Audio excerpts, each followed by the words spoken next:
और आज की इस क्लास में हम सामाजिक विज्ञान के 20 महत्वपूर्ण टॉपिक लेकर आए हैं। अगर आप ये 20 महत्वपूर्ण टॉपिक पढ़ लेते हैं सामाजिक विज्ञान के, तो ये मान लीजिए आपके अगर बोर्ड में 2-2 अंक के जितने भी महत्वपूर्ण टॉपिक अगर पूछे जाते हैं तो आप उनका आंसर बहुत ही आसानी से दे सकते हैं।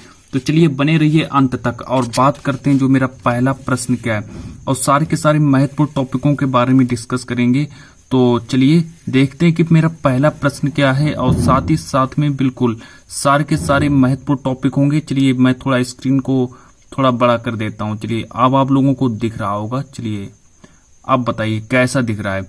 चलिए प्रश्न मेरा एक है कि जर्मनी के एकीकरण में सबसे महत्वपूर्ण योगदान किसका था। चलिए ये एक महत्वपूर्ण टॉपिक है जो आपसे पूछा जाएगा बोर्ड में कि जर्मनी के एकीकरण में सबसे महत्वपूर्ण योगदान किसका था। तो ये एक प्रश्न है, और इसी तरीके से हम 20 महत्वपूर्ण टॉपिकों के बारे में बात करेंगे स्टूडेंट्स। 20 महत्वपूर्ण टॉपिक होंगे आपके। चलिए कि जर्मनी के एकीकरण में सबसे महत्वपूर्ण योगदान किसका था। तो याद रखेंगे कि जो आपका जर्मनी का जो एकीकरण है, वो जर्मनी के एकीकरण में जो आपके ऑटो वन बिस्मार्क हैं, ऑटो वन बिस्मार्क का जो सबसे महत्वपूर्ण योगदान था। तो चलिए याद रखेंगे कि जर्मनी के एकीकरण में ऑटो वन बिस्मार्क का सबसे महत्वपूर्ण योगदान था। चलिए इतना समझ में आया है। तो बढ़ते हैं प्रश्न नंबर 2 की ओर। प्रश्न नंबर 2 मेरा देखिए क्या कह रहा है। और कई सारे छात्र जो हैं इस चैनल पर जुड़ चुके हैं और उन्होंने तैयारी को स्टार्ट कर दिया है, तो इसलिए आप लोग भी चैनल को जल्दी से सब्सक्राइब कर लें और इस चैनल से जुड़ जाएं और क्लास 10th की तैयारी को स्टार्ट कर दें। बिल्कुल चलिए, ऑटो वन बिस्मार्क को जर्मनी के एकीकरण का जनक क्यों कहा जाता है। 2 कारण लिखो। जो ऑटो वन जो बिस्मार्क हैं उनको जर्मनी का एकीकरण क्यों, जर्मनी का जनक क्यों कहा जाता है, और हमें उसके 2 कारण बताने। तो चलिए हम उसके 2 कारणों के बारे में डिस्कस कर लेते हैं। मेरा जो पहला कारण क्या है कि बिस्मार्क ने क्या किया। बिस्मार्क ने सुधार एवं कूटनीति के अंतर्गत, चलिए बिस्मार्क ने सुधार एवं कूटनीति के अंतर्गत क्या किया, जर्मनी के क्षेत्रों का प्रसाकरण करने का प्रयास किया। जो जर्मनी का जो क्षेत्र है, जर्मनी का जो क्षेत्र है उसमें प्रसाकरण किया। किन्होंने किया, बिस्मार्क ने किया। इस तरीके से याद रखेंगे कि बिस्मार्क ने सुधार एवं कूटनीति के अंतर्गत जर्मनी के क्षेत्रों का प्रसाकरण करने का प्रयास किया। चलिए बढ़ते हैं। अब जो इसका जो 2nd कारण क्या है, और 2nd कारण भी इसका देख लीजिएगा, और यहाँ पर लाते हैं हम आपके सामने 2nd कारण, और साथ ही साथ में प्रश्न नंबर 3 भी आपके सामने स्क्रीन पर आ चुका है। चलिए बिस्मार्क ने जर्मनी के एकीकरण के लिए क्या किया, रक्त और लौह की नीति का पालन किया। चलिए बिस्मार्क ने क्या किया, बिस्मार्क ने जर्मनी के एकीकरण के लिए रक्त और लौह की नीति का पालन किया। इस तरीके से याद रखेंगे। और इसी के साथ बढ़ते हैं प्रश्न नंबर जो मेरा 3 है। प्रश्न नंबर मेरा 3 देख लेते हैं क्या कि असहयोग आंदोलन कब और क्यों वापस लिया गया। आप लोगों ने असहयोग आंदोलन सुना होगा, और असहयोग आंदोलन जो है वो कब और साथ ही साथ में क्यों वापस लिया गया, और इसके बारे में डिस्कस करेंगे कि जब यहाँ पर जब चौरी चौरा की जब घटना हुई, और चौरी चौरे की जो घटना कभी आपको लोगों को याद होगा, चौरी चौरा की जो घटना हुई वो 1922 में हुई। चलिए 1922 में हुई, और जो 1922 में किसकी घटना हुई, चौरी चौरा की घटना हुई। इसी तरीके से याद रखेंगे कि जो मेरा असहयोग आंदोलन जो है वो चौरी चौरा की घटना के कारण 1922 ईस्वी में वापस लिया गया। चलिए वापस लिया गया असहयोग आंदोलन जो है 1922 में चौरी चौरा की घटना के कारण वापस लिया गया। प्रश्न में मेरा क्या है कि असहयोग आंदोलन कब और क्यों वापस लिया गया। तो असहयोग आंदोलन जो है वो 1922 में चौरी चौरा की घटना के कारण वापस लिया गया। साथ ही साथ में बढ़ते हैं प्रश्न नंबर 4 की ओर। ये मेरा प्रश्न नंबर 4 देखिए क्या कह रहा है। चलिए आप लोग साथ ही साथ में स्क्रीनशॉट भी लेकर चलिएगा मेरे साथ में, ताकि आप लोग सही से प्रश्नों को याद कर सकें। चलिए केसरी जो आपका जो केसरी समाचार पत्र है, और केसरी समाचार पत्र का प्रकाशन किसके द्वारा किया गया। चलिए basically very very important topic है, बहुत ही इंपॉर्टेंट टॉपिक, 2 अंक का पूछा जाता है। चलिए जो केसरी समाचार पत्र का जो प्रकाशन किसके द्वारा किया गया, तो केसरी समाचार पत्र का प्रकाशन बाल गंगाधर तिलक द्वारा किया गया। चलिए जो केसरी समाचार पत्र का जो प्रकाशन है वो बाल गंगाधर तिलक द्वारा किया गया। साथ ही साथ में बढ़ते प्रश्न नंबर 5 की ओर। मेरा प्रश्न नंबर 5 देख लेते क्या है कि स्थिर विनिमय दर प्रणाली से क्या तात्पर्य है। जो स्थिर विनिमय दर जो प्रणाली है और उससे क्या तात्पर्य है और उसका हमें तात्पर्य निकालना है कि जो आपका स्थिर विनिमय प्रणाली स्थिर। चलिए प्रश्न नंबर 5 देख लेते क्या है कि स्थिर विनिमय दर प्रणाली से क्या तात्पर्य है। जो आपका स्थिर विनिमय दर जो प्रणाली है, स्थिर विनिमय दर प्रणाली से क्या तात्पर्य है, वेरी वेरी इंपॉर्टेंट है, 2 अंक का पूछा जाएगा। चलिए पहले इसको समझ लीजिएगा, फिर हम बढ़ते हैं प्रश्न नंबर नेक्स्ट की ओर, फिर हम बढ़ते हैं प्रश्न नंबर 6 की ओर। क्या होता है कि जब विनिमय दर जो है, जो आपकी विनिमय दर स्थिर होती है, स्थिर मतलब स्थिर है, मतलब एक ही जगह पे स्थिर है, मतलब कि स्थिर है। आप लोगों को समझ में आया कि जो जब विनिमय दर जो है स्थिर होती है और साथ ही साथ में क्या होती है, और उनमें आने वाले उतार चढ़ावों को, जब विनिमय दर जो स्थिर होती है और उनमें जितने भी आने वाले जो उसमें उतार चढ़ाव हैं, उतार चढ़ाव समझ में आया, उतार चढ़ावों को नियंत्रित करने के लिए सरकारों को हस्तक्षेप करना पड़ता है। तो ऐसी विनिमय दर को हम क्या कहते हैं, स्थिर विनिमय दर कहा जाता है। तो ऐसी विनिमय दर को क्या कहते हैं, तो ऐसी विनिमय दर को हम स्थिर विनिमय दर कहते हैं।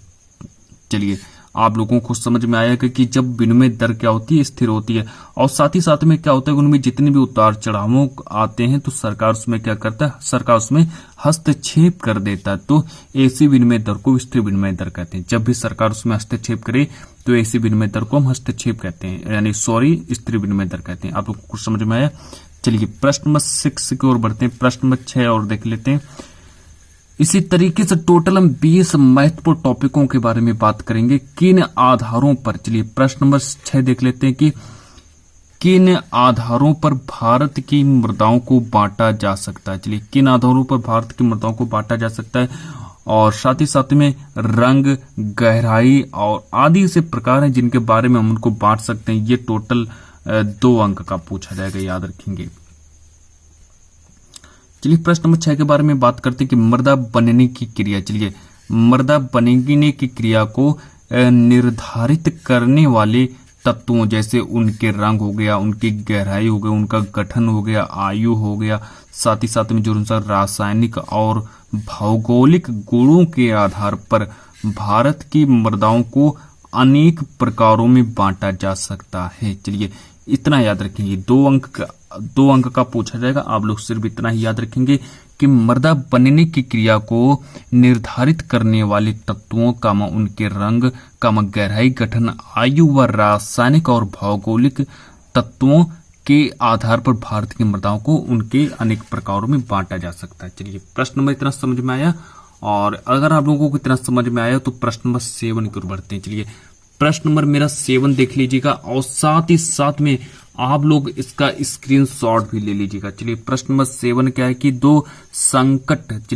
2 संकटपन्न पादपों के नाम लिखिए। संकटपन्न मतलब समझ रहे हैं आप लोग, मतलब वैसे पादप का नाम लिखना है जो संकट होने वाले हैं, जिनके ऊपर संकट आने वाला है, मतलब जो संकट से ग्रसित हैं।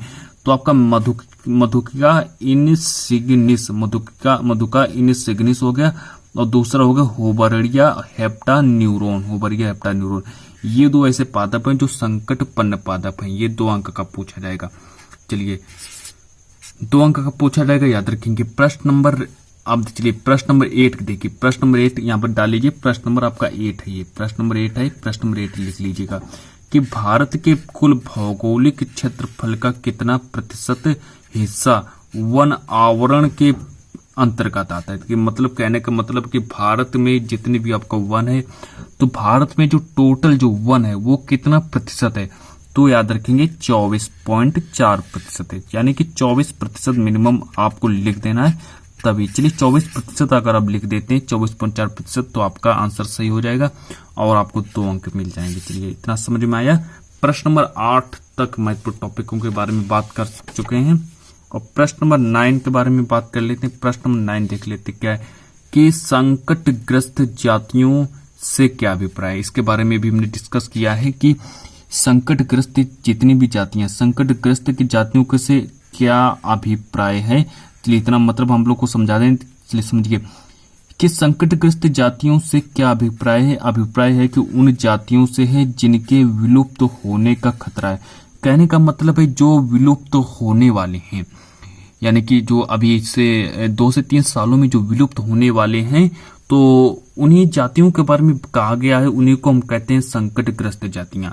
और साथ ही साथ में वहीं पर वर्णन किया गया है कि संकटग्रस्त जातियों से क्या अभिप्राय है। तो याद रखें कि संकटग्रस्त जो जातियां हैं उनसे यह अभिप्राय है कि उनमें जिनके विलुप्त होने का खतरा ज्यादा है, तो उनको हम संकटग्रस्त जातियों में रखते हैं। चलिए प्रश्न नंबर 10 की ओर बात करते हैं कि भारत में चीता के विलुप्त होने की घोषणा किस वर्ष की गई थी। कि जो भारत में चीता जो है वो लुप्त होने की घोषणा किस वर्ष की गई थी, कि मतलब कि जो चीते जो हैं वो लुप्त हो जाएंगे, तो कब घोषणा की गई, तो वो 1952 में की गई। 1952 में की गई थी कि चीते की जो प्रजातियां हैं वो लुप्त होने वाली हैं, ऐसा 1952 में कहा गया था। चलिए प्रश्न नंबर 11 देख लेते हैं कि आलवड़ी जल जो है किस प्रकार से प्राप्त होता है। चलिए आलवड़ी जल जो है वो किस प्रकार से प्राप्त होता है, और इसका हमें पूरा का पूरा वर्णन करना है कि जो आपका आलवड़ी जल जो है किस प्रकार से प्राप्त होता है। चलिए आलवड़ी जल किस प्रकार से प्राप्त होता है। चलिए आलवड़ी जल में हमें क्या होता है कि सतही अपवाह और भौम जल स्रोत से प्राप्त होता है। आलवड़ी जल हमें कैसे प्राप्त होता है, तो सतही अपवाह मतलब सतही से जाता है जल, और भौम जल स्रोत से प्राप्त होता है, जिसका लगातार क्या हो रहा है, जिसका लगातार नवीकरण और पुनर्भरण जलीय चक्र द्वारा होता है। इतना समझ में आया है। प्रश्न नंबर 11 हो चुके हैं। अब प्रश्न नंबर 12 देख लेते हैं। क्या प्रश्न नंबर 12 की ओर बढ़ते हैं। प्रश्न नंबर 12, चलिए प्रश्न नंबर 12 देख लेते हैं कि भारत की 4 रबी और 4 खरीफ फसलों के नाम बताइए। चलिए ये देखिए आपका प्रश्न है, और इसके बारे में और देख लेते हैं। इसका आप लोगों ने अभी स्क्रीनशॉट नहीं लिया तो ले लें, स्क्रीनशॉट जल्दी से ले लें। इसका पहले स्क्रीनशॉट ले लें। चलिए इसका पहले स्क्रीनशॉट ले लें, ले लिया होगा। अब बढ़ते हैं प्रश्न नंबर 12 की ओर। चलिए प्रश्न नंबर 12 कह रहा है कि भारत की 4 रबी और 4 खरीफ फसलों के नाम बताइए। चलिए पहले तो भारत की 4 पहले रबी फसलें लिख लीजिएगा। कौन सी रबी फसलें, गेहूं हो गया, जौ हो गया, चना हो गया, मटर हो गया। ये कैसी फसलें, ये भारत की 4 रबी की फसलें हैं। भारत की 4 रबी फसलें, और साथ ही साथ में भारत की 4 खरीफ फसलें कौन सी हैं, तो भारत की 4 खरीफ फसलें हैं आपकी मक्का, ज्वार, बाजरा, अरहर। अरहर कैसी हैं, ये खरीफ फसलें हैं। और रबी की फसलें कौन सी हो गई आपकी, तो रबी की फसलें याद रखेंगे गेहूं, जौ, चना, मटर। प्रश्न को पहले सही से पढ़ लीजिएगा, फिर उसका आंसर जो है सोच समझ कर देना है आपको। चलिए प्रश्न नंबर 13 देख लेते हैं। क्या कि भारत के महत्वपूर्ण रोपण फसलें कौन कौन सी हैं, तो भारत में क्या होगा आपकी चाय हो गई, कॉफी हो गई, रबड़ हो गया, केला हो गया इत्यादि रोपण फसलें हैं। इतने जो हैं ये आपके रोपण फसलें हैं। और चलिए स्क्रीनशॉट ले लीजिएगा आप लोग, इसका पहले स्क्रीनशॉट ले लीजिएगा। चलिए स्क्रीनशॉट ले लिया होगा। तो बढ़ते हैं प्रश्न नंबर मेरा, अब देख लेते हैं प्रश्न नंबर मेरा नेक्स्ट क्या कह रहा है। प्रश्न नंबर नेक्स्ट देख लेते हैं क्या कह रहा है। साथ ही साथ में जल्दी से पहले आप लोग इसका स्क्रीनशॉट ले लीजिएगा, और फिर हम बढ़ते हैं प्रश्न नंबर नेक्स्ट की ओर बढ़ते हैं। चलिए प्रश्न नंबर नेक्स्ट देख लेते हैं मेरा क्या है। चलिए 13 प्रश्न हो गए थे, प्रश्न नंबर 14 देख लीजिए क्या कह रहा है। चलिए स्क्रीनशॉट भी ले चुके होंगे, और जहां पर भी समझ में ना आए वहां पर पूछ लेना। चलिए प्रश्न नंबर 14 देख लेते हैं। क्या है कि गहन कृषि की 2 विशेषताएं बताओ। जो आपका गहन कृषि है, और हमें गहन कृषि की कितनी विशेषताएं बतानी है, गहन कृषि की हमें 2 विशेषताएं बतानी है। चलिए पहली विशेषता लिख लीजिए कि अधिक उत्पादन के लिए क्या होता है, अधिक मात्रा में रासायनिक खाद व सिंचाई का प्रयोग किया जाता है। चलिए अधिक उत्पादन के लिए क्या होता है कि अधिक मात्रा में रासायनिक खाद व सिंचाई का प्रयोग किया जाता है। चलिए इतना समझ में आया। और फिर इसका जो दूसरी विशेषता क्या है कि भूमि का आकार कैसा हो, तो भूमि का आकार छोटा होने के कारण क्या हो रहा है, भूमि पर कई फसलें उगाई जाती हैं।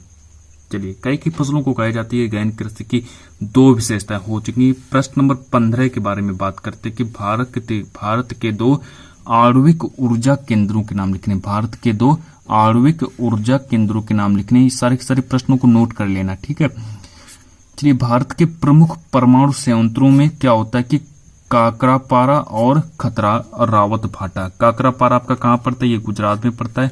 और जो आपका रावत भाटा कहाँ पड़ता है? ये राजस्थान में पड़ता है। चलिए प्रश्न नंबर 16 की ओर बढ़ते हैं। प्रश्न नंबर 16 को देख लेते हैं। पहले प्रश्न नंबर 16 को देख लीजिएगा। चलिए प्रश्न नंबर 16 है कि धात्विक खनिज किसे कहते हैं? चलिए धात्विक खनिज जो है किसे कहते हैं? ऐसे दो धात्विक खनिज किसे कहते हैं? ऐसे दो खनिजों के नाम लिखना है। धात्विक खनिज किसे कहते हैं? और हमें दो मिनिमम ऐसे दो खनिजों के नाम लिखने हैं। तो चलिए बात करते हैं कि जिन खनिजों से धातु प्राप्त होती है। चलिए जिन खनिजों से हम धातु को प्राप्त कर सकते हैं और जिनमें चमक होती है, जिन खनिजों में चमक होती है, साथ ही साथ में जिनको कूट पीट कर चादरों के रूप में ढाला जा सकता है, जिनको हम कूट पीट कर चादरों में ढाल सकते हैं और तारों के रूप में खींचा जा सकता है, जैसे हमारा लोहा हो गया और सोना हो गया। चलिए ये देखिए, इतना नोट कर लीजिएगा। प्रश्न मेरा था कि धात्विक खनिज किसे कहते हैं और ऐसे दो खनिजों के नाम लिखना है। तो धात्विक खनिज किसे कहते हैं? ऐसे दो खनिजों के नाम लिखने। तो जिन खनिजों से क्या होता है? धातु प्राप्त होती है और जिनमें चमक होती है तथा जिनको कूट पीट कर चादरों के रूप में ढाला जा सकता है और तारों के रूप में खींचा जा सकता है। तो उन्हें हम क्या कहते हैं? उन्हें हम धात्विक खनिज कहते हैं। चलिए तो इसी के साथ बढ़ते हैं प्रश्न नंबर जो मेरा 17 है। और प्रश्न नंबर मेरा 17 को देख लीजिएगा। चलिए पहले आप लोग क्या करें कि इसका पहले आप लोग स्क्रीनशॉट ले लीजिएगा। जो मैंने प्रश्न नंबर 15 का स्क्रीनशॉट ले लीजिएगा और इसी के साथ बढ़ते हैं। चलिए इसका पहले स्क्रीनशॉट ले लीजिएगा। धात्विक खनिज किसे कहते हैं? इसका स्क्रीनशॉट लीजिए, जल्दी से लीजिए। पहले इतना लीजिए फिर इतना लीजिए, जल्दी से इसका आंसर का स्क्रीनशॉट ले लीजिएगा। चलिए प्रश्न नंबर फिर हम बढ़ते हैं 17 की ओर। प्रश्न नंबर मेरा 17 क्या कह रहा है? चलिए कि प्रधानमंत्री ग्रामीण सड़क परियोजना। चलिए प्रधानमंत्री ग्रामीण सड़क योजना भी कह सकते हैं, साथ ही साथ में इसको हम परियोजना भी कह सकते हैं। कि प्रधानमंत्री ग्रामीण सड़क योजना के तहत क्या प्रस्ताव रखा गया? तो याद रखेंगे कि इस सड़क परियोजना के तहत देश के प्रत्येक देश में जितने भी गांव हैं उनको क्या करना है? हमें प्रमुख शहरों से पक्की सड़कों द्वारा जोड़ना प्रस्तावित है। चलिए प्रश्न नंबर 17 समझ में आए। प्रश्न नंबर 18 को पढ़ते हैं कि जनसंचार के साधन कौन कौन से? अब जनसंचार आप लोग समझ रहे हो कि जनसंचार के साधन कौन कौन से हैं। चलिए आपका जैसे डाक तार हो गया, टेलीफोन हो गया, मोबाइल हो गया, ये सब क्या है? रेडियो हो गया, दूरदर्शन हो गया। क्या है कि जनसंचार के साधनों में जो आपका रेडियो, दूरदर्शन, डाक तार, टेलीफोन, मोबाइल आदि प्रमुख हैं। चलिए प्रश्न नंबर 19 को देख लेते हैं। प्रश्न नंबर 19 को देख लेते हैं कि वैध सरकार से आप क्या समझते हैं? वैध सरकार क्या होता है? कि वह सरकार जो जनता द्वारा चुनी जाती है। अगर हम किसी भी सरकार को, कहने का मतलब है अगर जनता अपनी सरकार को चुन लेती है तो उसको हम वैध सरकार कहते हैं। इतना समझ में आया? चलिए बढ़ते हैं प्रश्न नंबर 20 की ओर। प्रश्न नंबर 20 देख लेते हैं कि सत्ता की साझेदारी से क्या तात्पर्य है? जो आपकी सत्ता की साझेदारी है, क्या तात्पर्य है? कि किसी देश में शासन करने की शक्ति का समाज में अलग अलग समुदायों जैसे वर्गों या लोगों में बंटवारा सत्ता की साझेदारी कहलाता है। चलिए सत्ता की साझेदारी कहलाता है। प्रश्न नंबर 20। आज हमने 20 महत्वपूर्ण टॉपिकों के बारे में बात की। चलिए मिलते हैं नेक्स्ट वीडियो में और आज के लिए इतना ही रखते हैं।